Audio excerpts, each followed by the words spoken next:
Good afternoon. Jonathan Mills, slightly out of breath and slightly late to this live from the Culture Summit because it's literally just finished. No, it hasn't, because we're about to have a really interesting conversation. Over the last 3 days, we've been discussing culture and freedom, culture and education, and culture and sustainability. And it's been an inspiring conversation, a difficult one to mount, one with a great deal of hybridity, and one that I think is a natural outcome from festivals that happen every year in Edinburgh, because this is the 75th anniversary of the Edinburgh International Festival, and it's fantastic to be back in person at the festival. Last year, it was impossible to have a full festival. The year before it was cancelled. So we're thrilled that we have a full program this year. Joining me today are Emily Fabling, Steve Stenning, Angus Farquhar, and Alison Tickell. And that's a wonderful lineup to discuss the relationship, challenges, various aspects of culture and sustainability. So we've got plenty of questions, and while I catch my breath, because I've literally just run up here from the debating chamber of the Scottish Parliament, I would ask in no particular order, but let's say, what about Emily, Chief Executive, Social Policy and Performance, New Zealand Government? Welcome to you. And what does culture and sustainability mean to you? Kia ora koutou, ko Emily Fabling tōku ingoa, Deputy Chief Executive of Policy at Manatee. I just upgraded you, sorry. Which is our Ministry for Culture and Heritage in Wellington, New Zealand. What does culture and sustainability mean to me? So in our session today, I mentioned that it took me 36 hours to fly here, emitting carbon the entire way. And whether that made me guilty of contributing to climate change in order to have this conversation. It's been a really meaningful conversation around culture and sustainability and those linkages. But for New Zealand, we are a South Pacific nation. Climate change is upon us.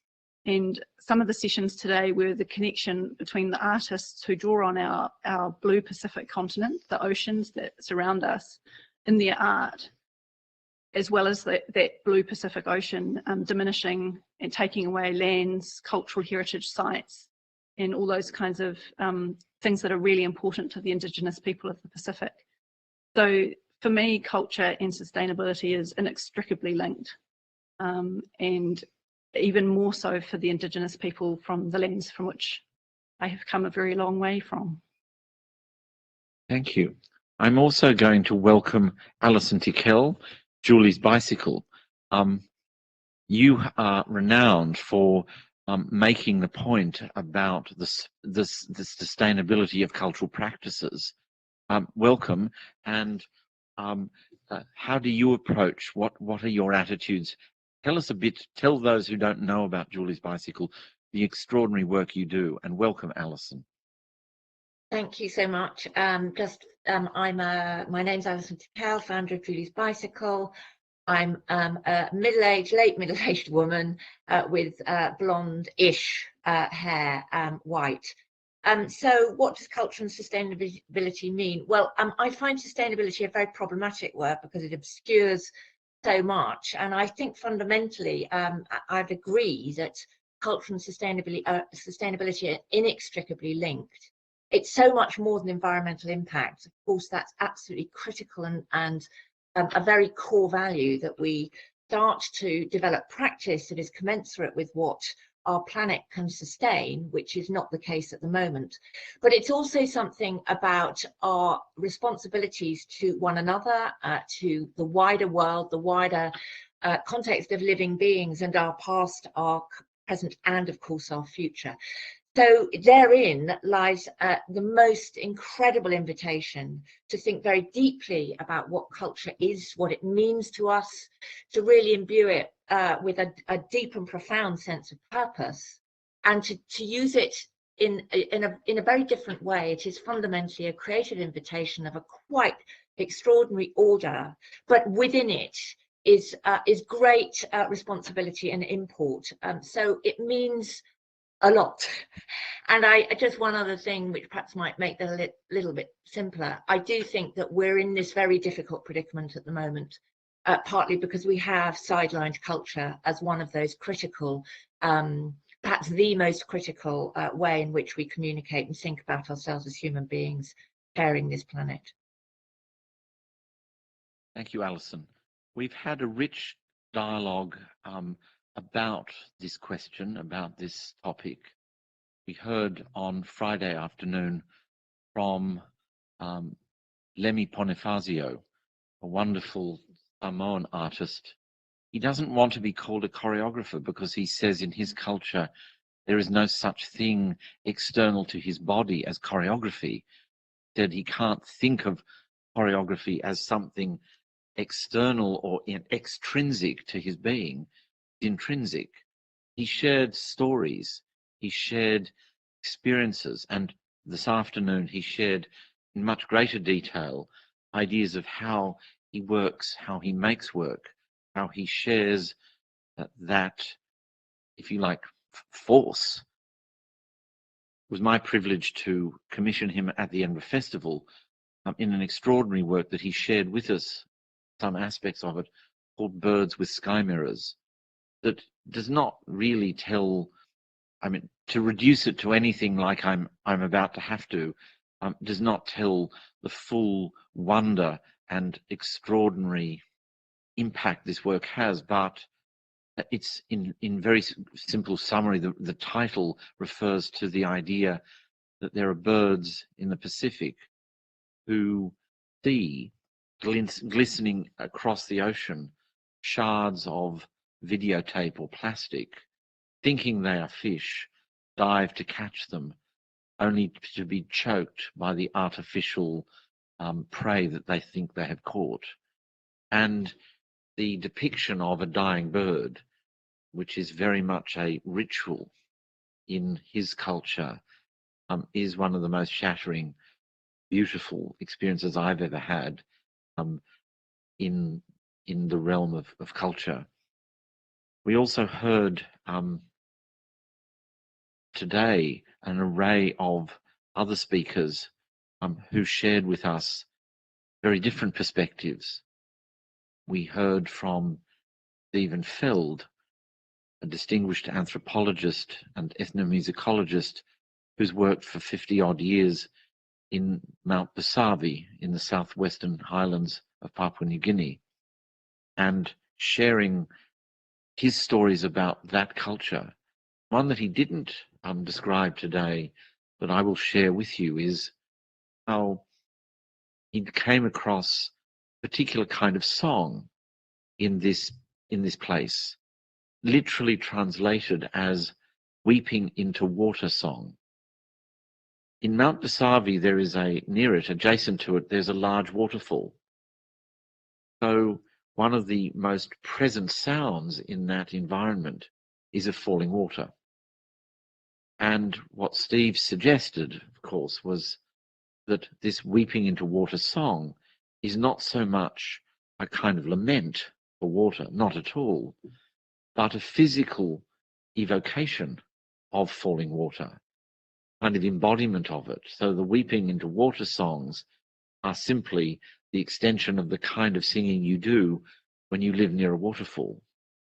And when I think about a story like that, I think about body that can produce that, state of mind and a state of being that can produce that, or can imitate bird calls. That same person would have a repertoire of hundreds of bird calls, and that the physical apparatus of that body is very similar, if not identical, to my own. I don't wonder, I know how much I've lost. So one of the other projects that was described this morning at the plenary session was a story. It was an amazing project from musicians across the 11 or 12 nations through which the Nile River flows. I'm very grateful to Steve Stanning from the British Council for interviewing the founder of the Nile Project, Mina Gerges. Steve. Thank you, Jonathan. So, yeah, Steve Stanning. I'm Director, Culture and Action for British Council. I'm Scottish. I don't sound very Scottish by my accent. Middle-aged, greying, floppy hair.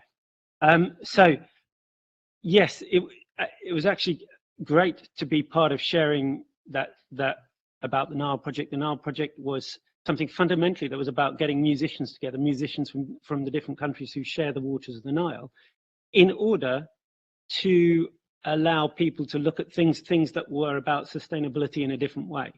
And I guess in one sense, not a competitive way, a way of sharing in resources. And there was something about that for me that has come out of today, because you were asking about culture and sustainability.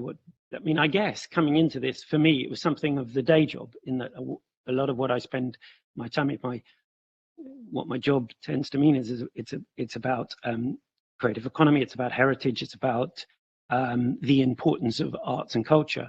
And so it was more about, as I came in, what I was thinking about is more the value of arts and culture in that space. What has come across from the rich variety of conversations, a lot of hope, actually, surprisingly, and particularly in the chamber just now, there's a lot of hope that was attached to finding different ways of being, finding a different culture, and culture in that sense, establishing a culture that is different and sustainable. And there was, in a conversation we were having, there was a mix of people from very different cultures, different parts of the world, taking to different degrees quite intimate ideas about sustainability. And I think there was something in that there needs to be, in that new culture, a different balance between the intimate and the local, and the sense of identity, and the global connections. And there's all sorts of challenges in that with in a festival city where we're bringing people together, and we need to get together. How do we do that without what I think you described as the tyranny of distance? And so challenges that, but really a lot of hope that came from the questions of whether the future is behind us or in front of us, and the need for a sort of people-centered approaches, looking at intergenerational approaches. So there was a lot of hope, I think. And what about the Nile Project? Sorry. Give us a bit of a flavour of that. So as I say, the Nile Project essentially was about a band of musicians that came together deliberately from the different countries down the Nile. And a really my interest to start in it was because I knew one of the musicians, then saw the great music that was coming out of it. But then also thinking, how on earth have you got people to fund getting this band together, which was not cheap in that context, in order to meet a really big global challenge?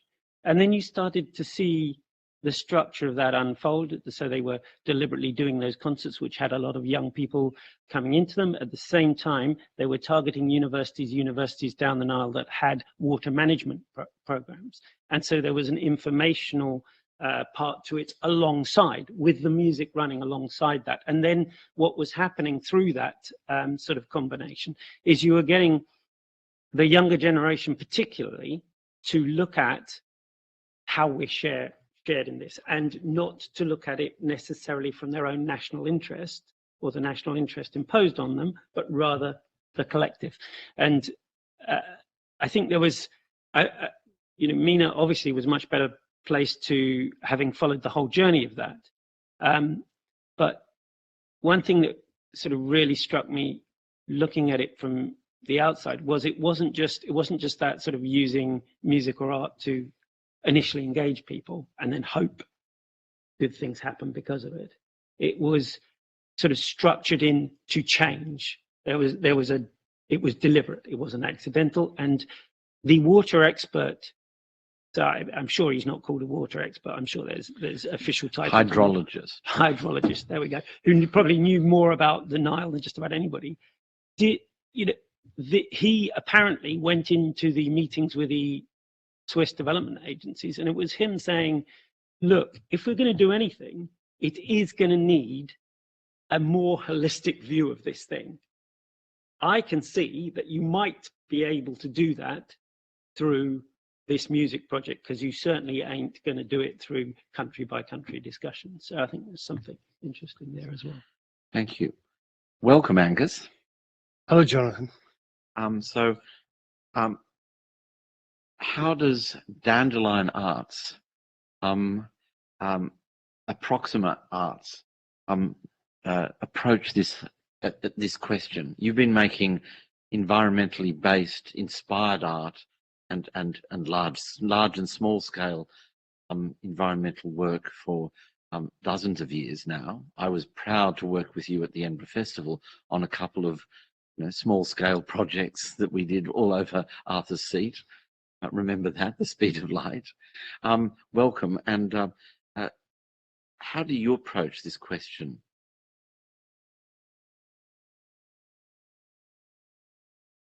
Can you hear okay? I'll have to apologise because I took Lemmy for a classic Edinburgh couple of whiskies in the high street. So I've introduced him to a bit of Scottish culture in the last couple of hours. And it was really nice to connect with him because in a sense, what he's talking about, his freedom of mind is about finding the spirit in what you do, and that should dictate your way of working. And I suppose the pleasure I've had over the last 20 years is to do a lot of work connected with the Scottish landscape, which is a few cities, a lot of mountains, a lot of hills. And I've done a lot of work taking people back out into natural landscapes where perhaps through modern life there's been a bit of a disconnect with the natural world, and find ways of walking or running or cycling, often at night, using light into natural places, and simply giving people a chance just to feel that this world is theirs, that it's not a privatized landscape, it's not just owned by rich people, but it's part of our common inheritance. And as Jonathan was saying, for 2012, the Olympic year, we made a work celebrating running and did that around Arthur's Seat, which is the little mountain which sits outside the Scottish Parliament where we're speaking from, and made a choreography at night of just using human energy in a natural landscape. People carried their batteries with them and lights which changed color as they moved in a choreography dancing across that mountain. But I have to say that in the last couple of years, Dandelion kind of decided this is a big national project for Scotland, but part of Unboxed, which is a UK-wide festival. We got a really good budget to work with both scientists and artists, in this case to explore how we can just really grow more food and share more food in Scotland. So we've built 12 new unexpected gardens in quite impoverished communities, work with artists so the gardens don't look just like your sort of standard growing allotment space, but are beautifully designed spaces where local people are growing food. They're also having a young creative producer and a musician in residence within the garden. So horticulture is both the horti, the growing of the plants, but also the cultural aspect of bringing music into that setting, so that from the beginning they're seen as creative spaces. And we've worked with 450 schools across Scotland, given them 300,000 potatoes, 1,500 tons of sustainably produced compost so they can grow their own food. And then in 2.5 weeks' time, the 9th to the 11th of September, we're doing 520 harvest events across Scotland. And harvest is an international tradition, just that end of the season when you've grown your own food, grown your own crops, and you mark the moment. And so the schools and the gardens and 50 other community groups in every part of Scotland are bringing together music, the food they've grown, turning it into food to share, and that food being all the different cultures that exist and live in Scotland, celebrated in those moments.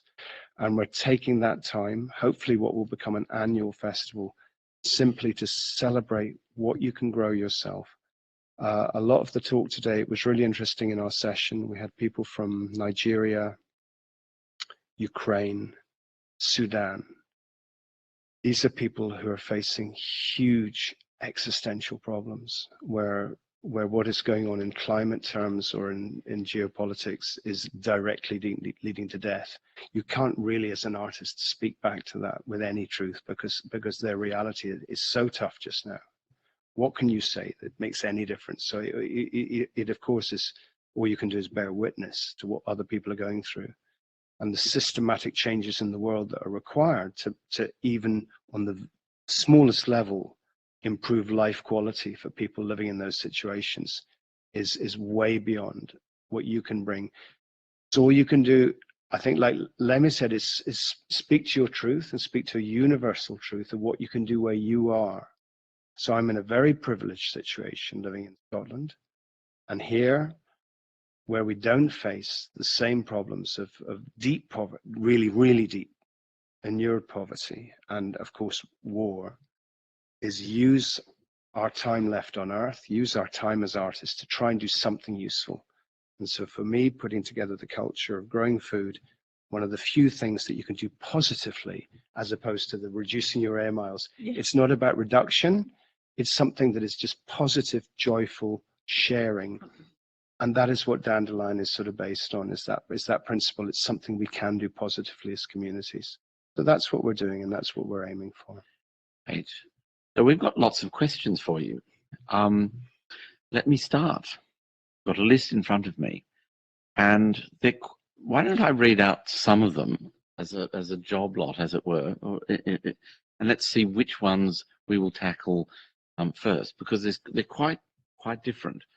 Got a question about the role of policymakers in combating cultural consumerism as waste, fast fashion particularly. This is. How can we reconcile the importance of in-person art and collaboration with the issues associated with travel and mass tourism?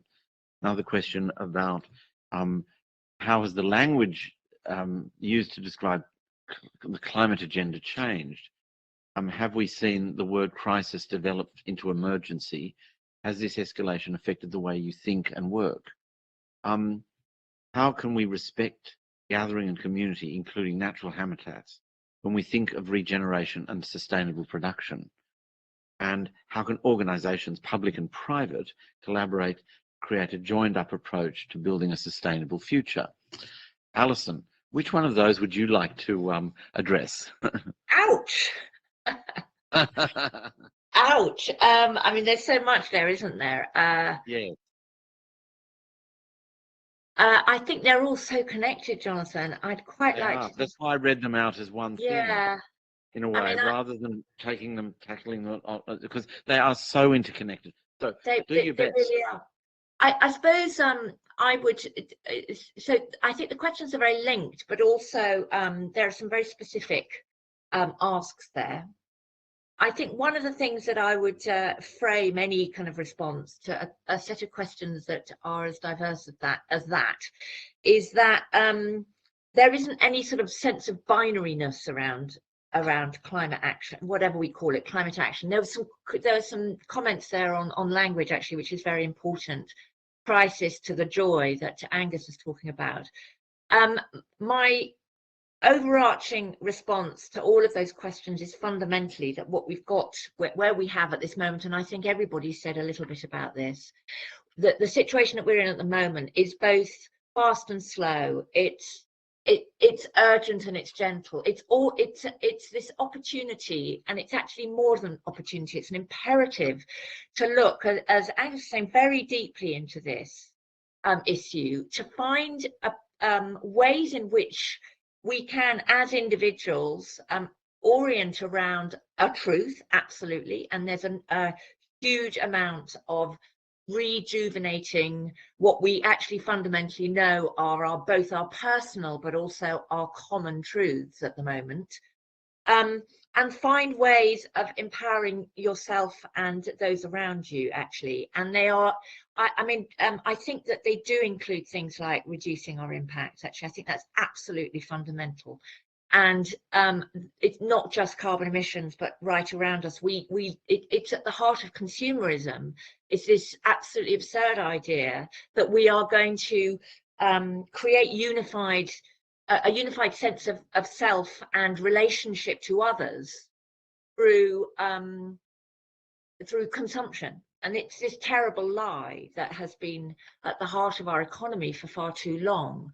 And actually, we have to learn how to live differently. That idea of local food is, you know, what I loved about what Dandelion is doing, actually, and in fact the Nile Project too, is just moving away from the idea of art or culture as being something sort of edifice of its own, a set of disciplines of its own, and actually just saying, right, what is a response that is commensurate with the issue and that actually resets our relationship to Mother Earth and to one another in that context.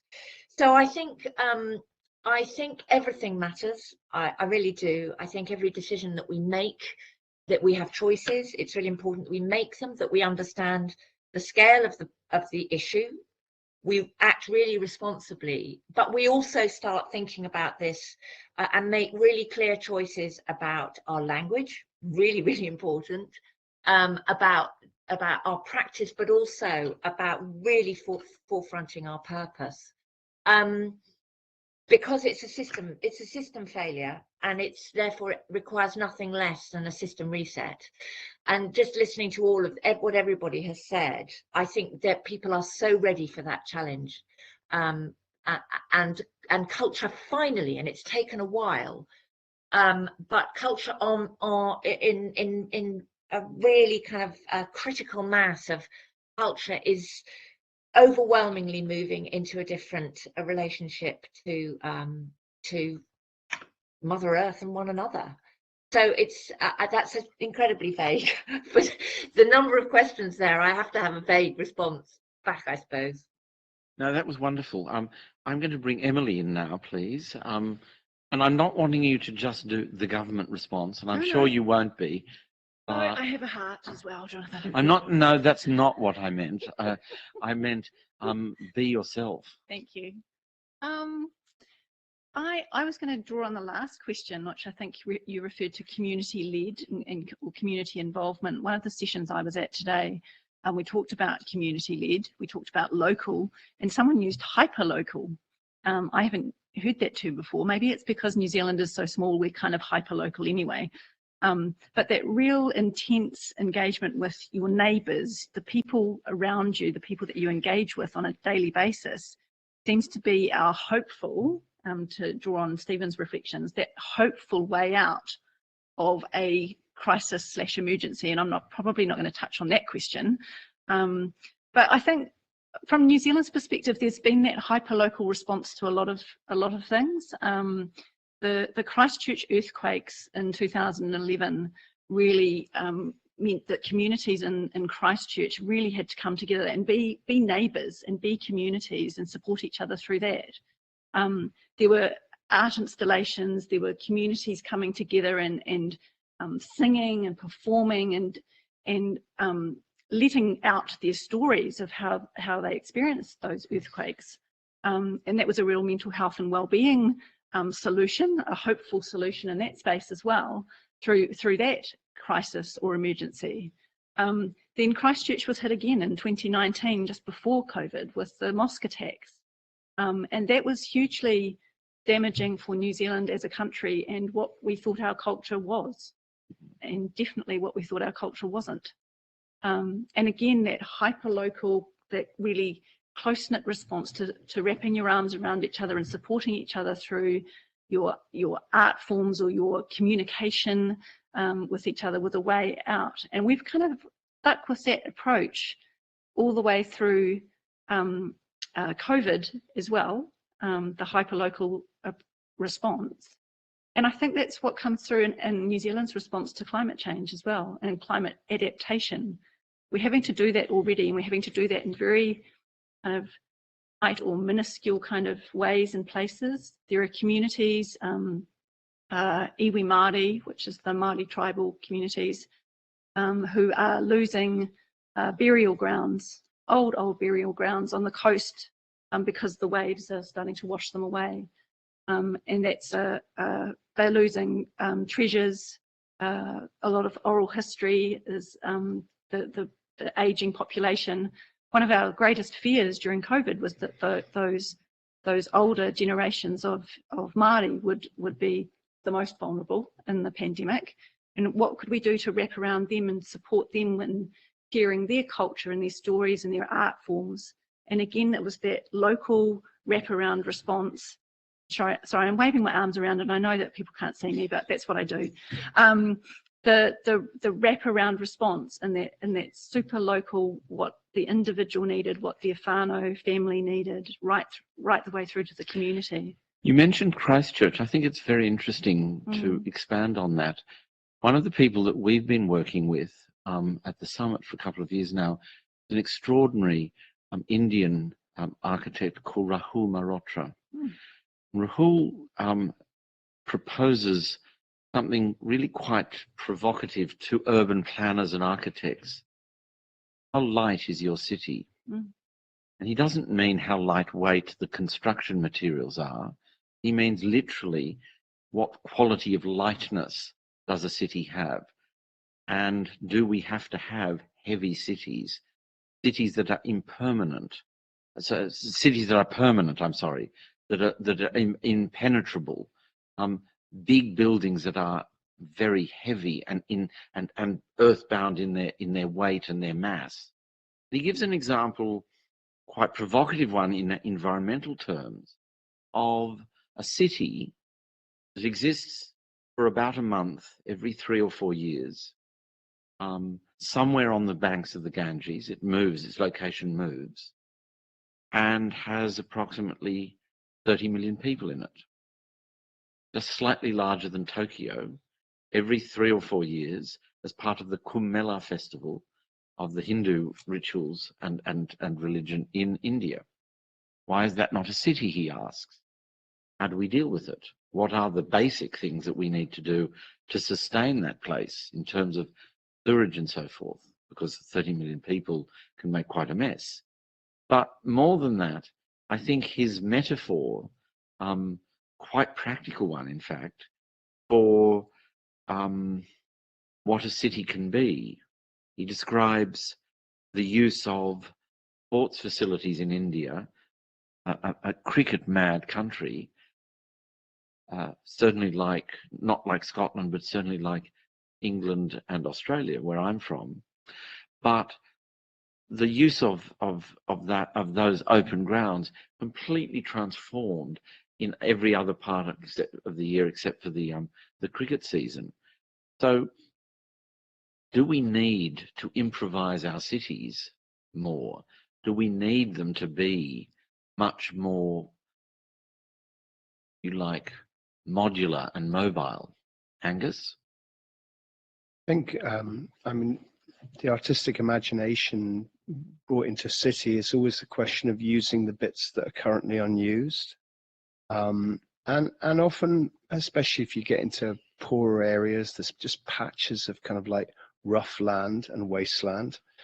And when people are surrounded by bits of land that feel unloved, they're inclined to kind of like litter will accumulate, and there's a sense of just sort of abandonment. So I'm always a believer, I mean, it's been called, the expression would be meanwhile art, or that idea of temporary transformation, bearing in mind that capitalism is sort of going into a permanent crisis.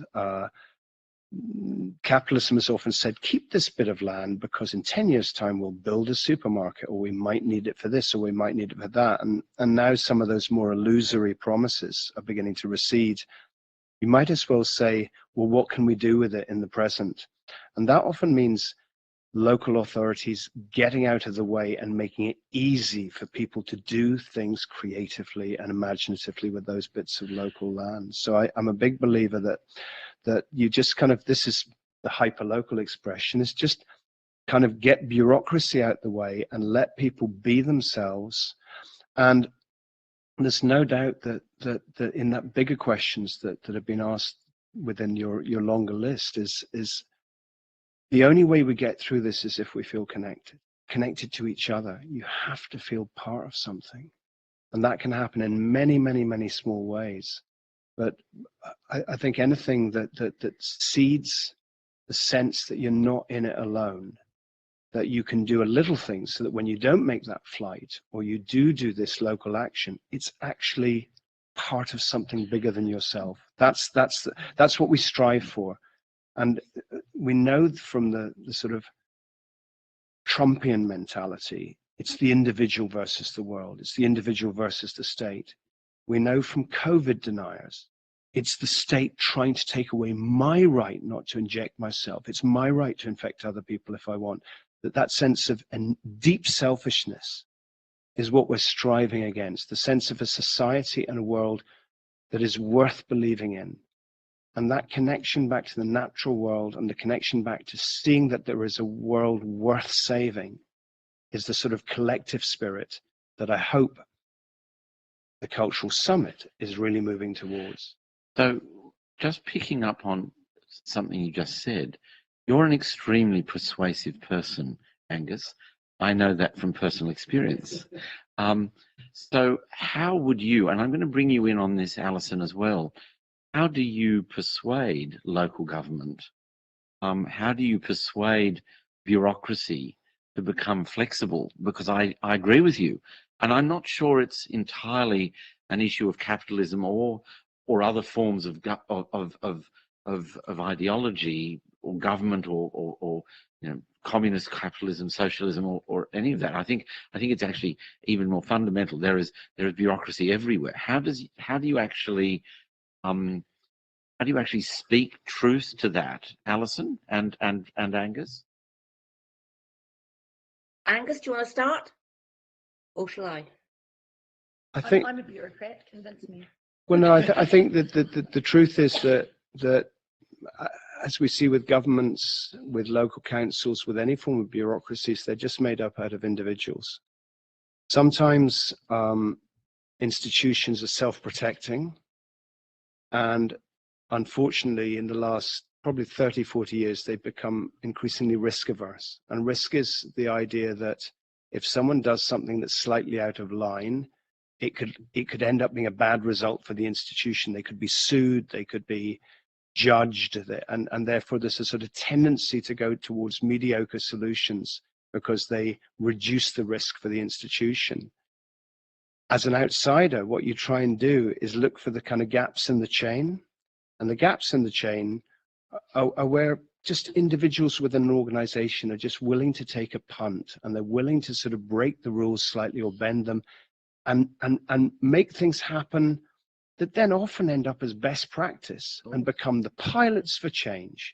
And what you do is sort of begin to just sort of find those individuals who are willing to be a little bit looser in their approach, recognize that the risk ultimately isn't such a big risk, and that you work together, and more often than not, the result is good. So that little imaginative leap to change is what all institutions have to sort of just allow themselves the flexibility. And in that moment, things happen. And more often than not, it's never quite as bad as people have thought, and good things happen. So I'm always a believer that you just sort of find the good people and keep working. Alison? Yeah, I mean, I'd agree with all of that. And I also think that there are certain, there are certain qualities, certain ways that we can move that faster. And I think we know that risk is always going to be a big inhibitor of action. So I suppose what we will always try and do is, first of all, bring in pragmatism into a context and understand that there is a process to be gone through to present compelling cases for change, whether that be in the context of climate, it might be data, it might be a number of really compelling stories of change, so that actually what you're doing when you're working with what are sometimes very stuck institutions, whether they be cultural institutions or or secondary institutions within culture, how do you move a collective on? Well, it's making a case really powerfully, and if you need to have evidence for that case to do it. I think Angus's point about finding people is really, really important. I also think that developing a context of trust rather than conflict is critical, so that it doesn't look like you're going in on the attack. I mean, there are moments when you might need to be really tough, and where you might need to bring in disruption and discomfort. But it needs to have a balance and an awareness of change, but also fundamentally, and this goes back to something that a lot of us have said, what's happened, it's really important to orient around truth and use that as the kind of key pinnacle for where you're going. And at the moment we have, I mean, it's astonishing how fast culture and the arts are moving into a really different kind of set of both explicit but actually implicit criteria for the work. We've heard about it today, where people are working really differently even to a year ago. So I think now we're in a situation where institutions, local authorities, policymakers need to catch up and are looking for that catch up. But just a word of caution on all of this, and that is that the context outside arts and culture is really tricky.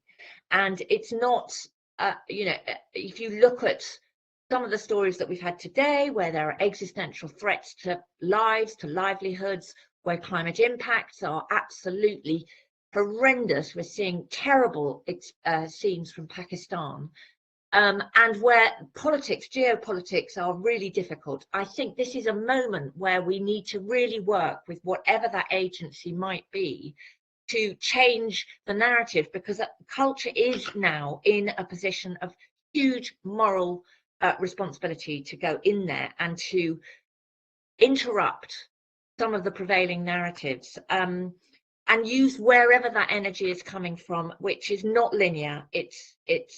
But you know, key principles about non-binary truth and pragmatic process-based work.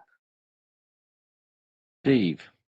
Yeah, I actually wanted to pick up one kind of little thing in what Angus was saying, which was about institutions are in the end made up of individuals, made up of people. And in a way, very obvious, but there's something really profound in that. And working at you know, I'm here partly representing an institution. It's a big institution. It's a very complicated institution, and it's widespread.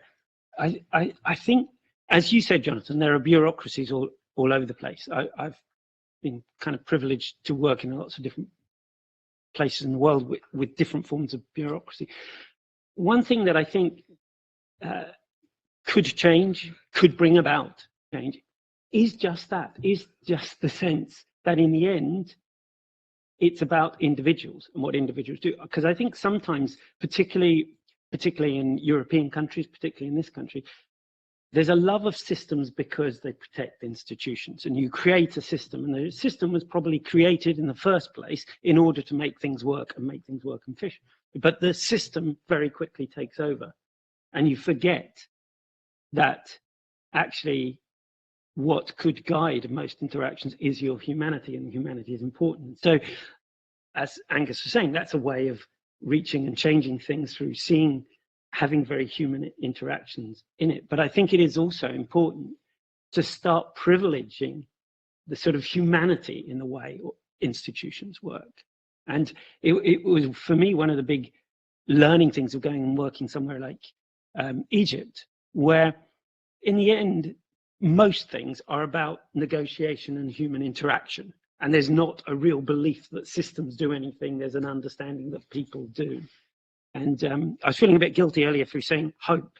That sense of hope was coming through some of those speakers in the end, particularly young speakers who were talking about chaos and out of chaos. And in a way, it was a recognition of the chaos that we're in, but the idea that out of chaos, we could bring about change.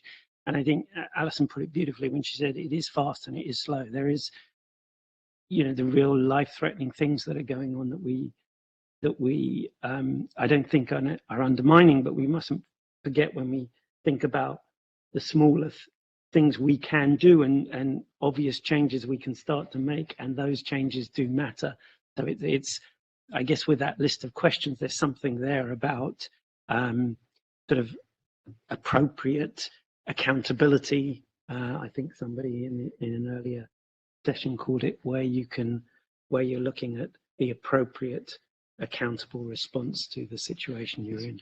I think one of the things that has emerged out of the conversation we've had over the last couple of days is that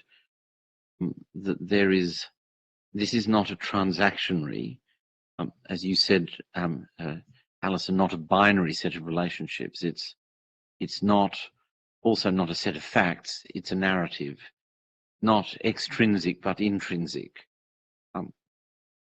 And yet, for many of us, we live in lives that where it's very difficult to escape from some of those transactions, those binary decisions. They're made for us, or the extrinsic nature of art. We go to concert halls, we call it art.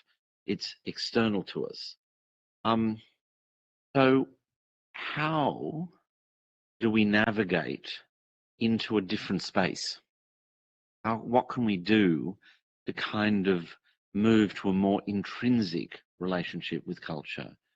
How can we move to a less binary relationship between culture and therefore the capacity of culture to have a more direct relationship, expression of, if you like, the language of the sea, the dance of the sky, the music of the waves. How can we actually find our way back to a different kind of relationship? Angus? You put the question so eloquently. It's it's a very, very complete question. How do you break it down? You know, you have to work against the barriers between high culture and low culture, or what used to be called those terms, because culture is where people are. And there's still a tendency to say that there is the auteur and the great genius who will make works which are distributed from a central point and go out through cultural institutions, which are then primarily become sort of bourgeois experiences for those who can afford them. And that's an old argument. It's been well argued. That said, there are works of such genius, you've referenced some yourself, that we've all been touched by within our lives if we've been lucky enough to have access to that culture. There are certain just moments where something is universal. It touches on something where it doesn't matter where you're from, it lifts you or speaks to your soul or speaks to life and death, and it just touches you. But my own belief is that there's should be a greater emphasis on decentralization. Take money, split it up, put it to where people are. So it's on that island, it's in that small community, and let them do it themselves, give people autonomy. And so it's a sort of, the decentralized model is, well, that's why we call dandelion dandelion. You blow it, and where the dandelion lands is where that culture is, and let people be themselves where they are. That's a difficult decision because it means lots of little bits of money. It means an awful lot of potential bureaucracy because all of those people want to then manage those things on a very local level. But it's the only way. You have to go to where people are and do things on their terms, in their language. I think that many people making art now definitely think about the how they make it as well as the why they make it. The days of just doing something because I instinctively think that's how I want to make it are kind of gone. And I think it'll change from a point, because we're in that transition, it'll change from you having to think about it to it being actually naturally, that you naturally think, well, I'll do this in a way that is having less impact. That should just be inherently part of the work and the way you make work. And I think we're in that transition just now. So that's a start for me. Alison? Yeah, I mean, again, I wouldn't disagree with anything that's said. I also think that what we're being asked to do is actually very basic. And some of us have got to do much more heavy lifting than others. I recognize I'm a white, privileged person who comes from a country with a history of colonialism and extraction. And that's really important, that we recognise our place in the world and what causality that there is around that. And that's an invitation, basically, first of all, to get out of the way and to hear and witness and recognise that sort of that responsibility to think about things differently. I also think that a lot of what's being asked of us, and the climate and environmental crisis, it really is an opportunity to go on a journey. And I think it's a very personal journey. It's not an easy journey. It carries with it all sorts of difficulty around who we are and around the nature of the problem, and the need to go through difficult emotional fields of grief and loss and loneliness and fear. But actually, within that, therein lies the answers. That that is the pathway that will take us to much deeper connection, much deeper honesty and authenticity, and you know, that idea that of actually being regenerative, of putting back more than you take. These are really ancient knowledges and ancient wisdoms that have been written down and also passed through generations over generations. And actually what's happening, I feel, at the moment is that so much of this ancient knowledge and wisdom that is in so many mystic and indigenous and you know, lots of the traditions that we have around us that have been overwhelmed over the last 200, 300 years are actually just beginning to surface again. And that relationship to oneself in relation is beginning to flourish. And we have no time to lose to really sort of help ourselves and help the people that are around us, and also listen and reflect, pause, to enable different energies to hear different energies. So it's a really personal journey, and of course art does that so fantastically for so many of us.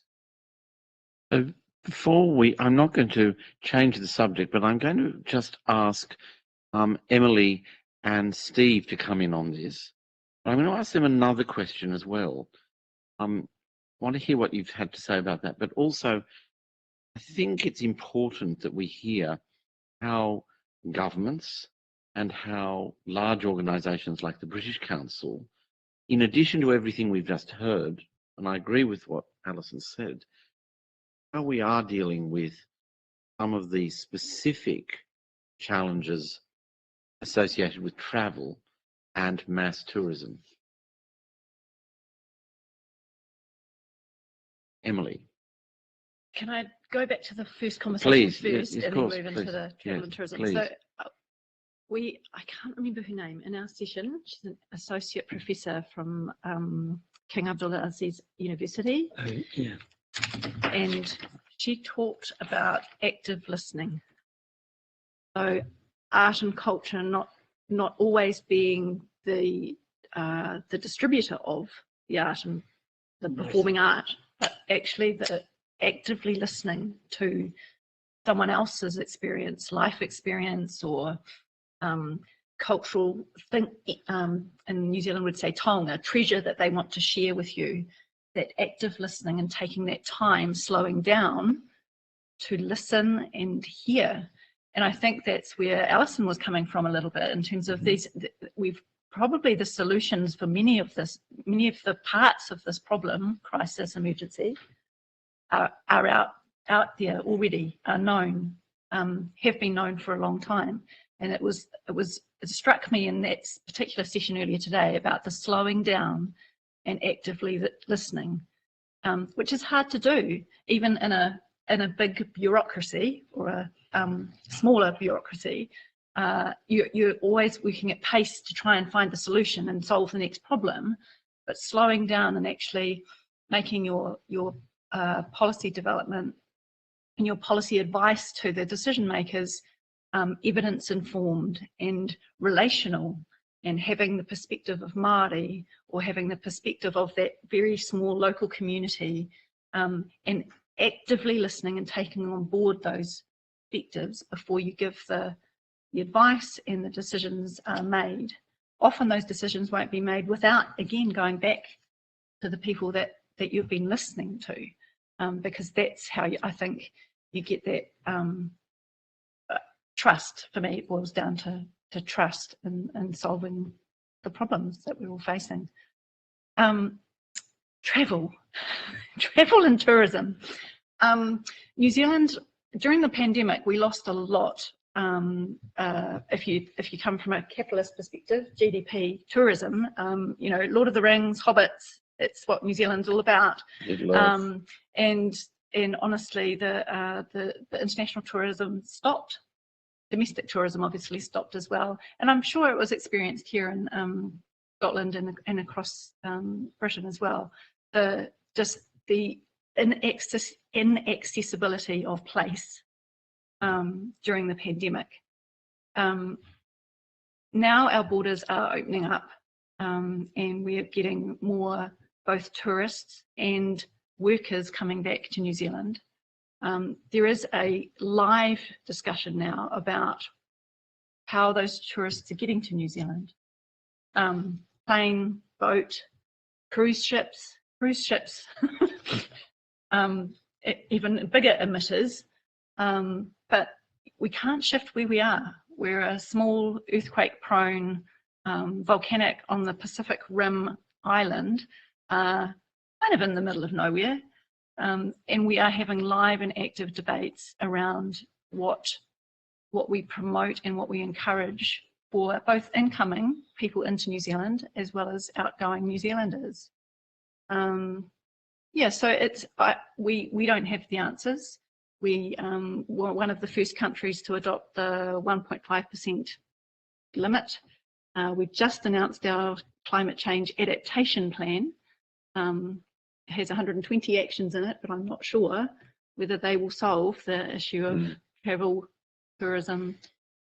You know. We are nearly out of time, but I'm just going to come to you, Steve, for a final word on those two enormous questions. Before doing so, I want to thank Alison, Angus, and Emily for their participation in this. And Steve, you have a final word. Okay, and on the travel one, that's it. Yes. But oddly enough, British Council travel. British Council travel. Answer in 1 minute. In one sense, oddly enough, there is a simple answer, and that is I don't think it's a secret that British Council over the pandemic also had some kind of financial challenges, and one of the results of that was not just for reasons of the pandemic, but also other reasons, no travel. And one element of that was it's surprising how much of the business you could do online, on Zoom. The other element, and there's a bit of a backlash now, is the things like this, like what's going on at the moment, and I mean Edinburgh Festival as well as this summit, where there's a huge value from people being with each other, and a very different interaction that comes from humans looking at each other and talking to each other and emotionally reacting together. So there's been a real chat, because we've absolutely noticed that, and it reminded me of working in Syria when there's a lot of Syrian displacement, and sort of getting people together, artists in that case, saying, okay, we can get you together, we can form these online platforms because you're all displaced and in difficult place. And the answer was, we can do that ourselves, thank you very much. We're good at Facebook. What we would love you to do is get us together in a room again. That's what we need.